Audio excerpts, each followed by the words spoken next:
Good afternoon. Today is VE Day, which means Victory in Europe. And what I think about today, it's been 75 years since Germany surrendered to Britain. And I think of people like this. Don't know if you can see that, but that picture there is my nan and granddad.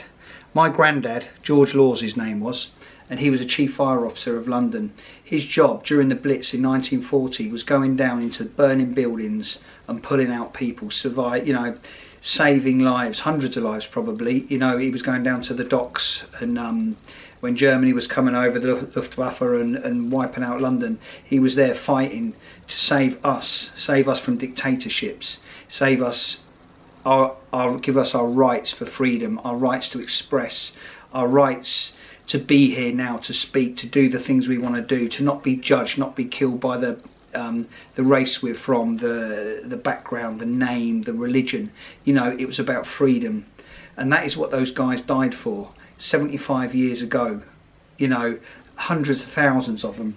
I had my other granddad, Albert. He was out on Dunkirk beach for 4 days. He'd joined the army just before the Second World War, and was out there mapping France because they knew the Germans were on the way, and the French fell and the Brits had to get to Dunkirk to get home, and he was reported missing in action because he was there for 4 days. No one knew where he was, and he was one of the last guys brought off the beach.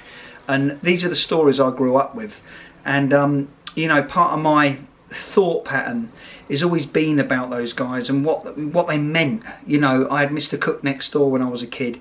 He'd done 3 Russian convoys in the Royal Navy. These guys were living a world, and beyond our wildest imaginations.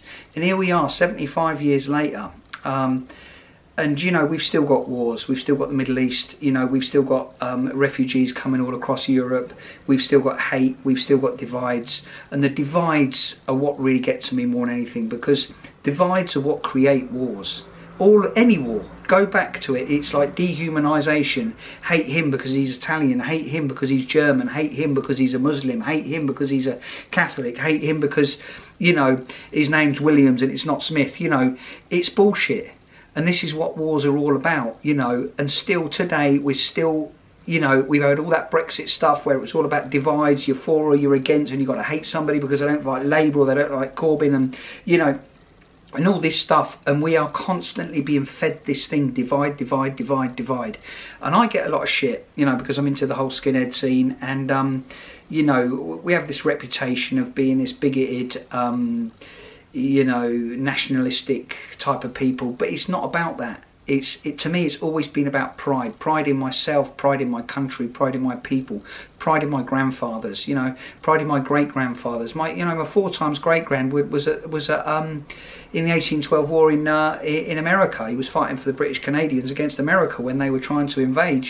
It goes back over hundreds and hundreds of years. And you can see with wars and medals and that type of stuff, actual stories. But to me, from my travels, what really changed me as a person when I was a kid growing up in a council estate, my dad was very, he was very sort of bigoted in lots of ways, full of hate, full of anger, because they'd seen Britain fall. He was born before the Second World War. He'd seen his father and all his uncles and everything. Like one of his uncles was died. He was one of the first 60 in D-Day. He jumped out of a plane.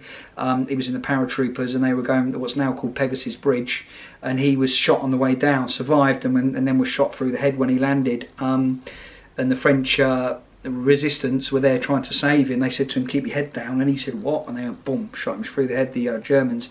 And these were the sort of stories I grew up with. So, as a British person, I've just got that pride, and it's a pride that goes really deep for those people, because they were manipulated. They were in a war. The dictators were coming across. The Nazis were coming across, and they were mass murdering, and they had to stand.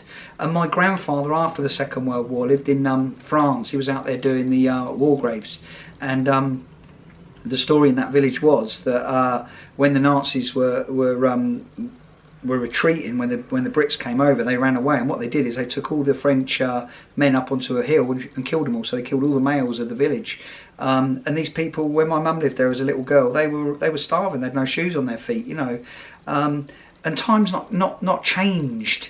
And I think, you know, on VE Day we've got to think, you know, it was a victory for freedom. That's what it was about. It was a victory for freedom. And you know, and still all this extremism that we see, all this hate, all this abuse that we see is still there. It's still trying to manipulate, still trying to tear people apart, keep the powers that be in power.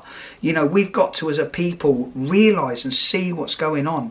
And when I meet bigoted people, and I see people with these sort of extremist views and hatred and dislike for people, it reminds me of another story. When I was out in India, you know, we travelled across, me and my mate, by motorbike, and we got pulled into this town called Hubli. And what was going on, there was this religious protest, and I think it was Hindus and Muslims. They'd had this big thing, and we got there, didn't understand anything about it. It's a tiny little town in India. We're riding motorbikes. This was 20 years ago, and we get pulled in. The police say to us, "Go into that hotel and don't leave." And it's this scrubby little hotel that was just falling to bits, and there was a balcony on it.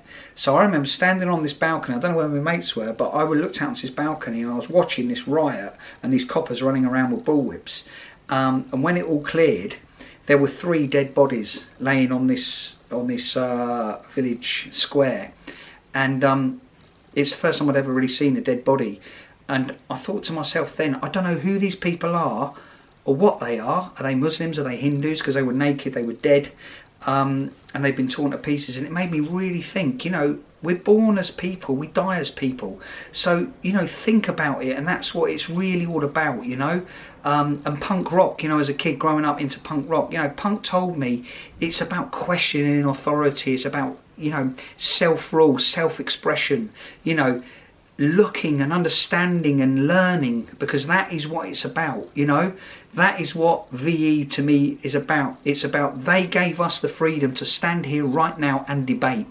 And these websites and stuff that are telling us we can't say and we can't do, you know, keep your mind open. You're British people, and that is an honour to be British, because for hundreds and hundreds of years, people like our grandfathers fought, and many died for your freedom to question, your freedom of education, your freedom of expression. That is what VE Day is about. Remember it.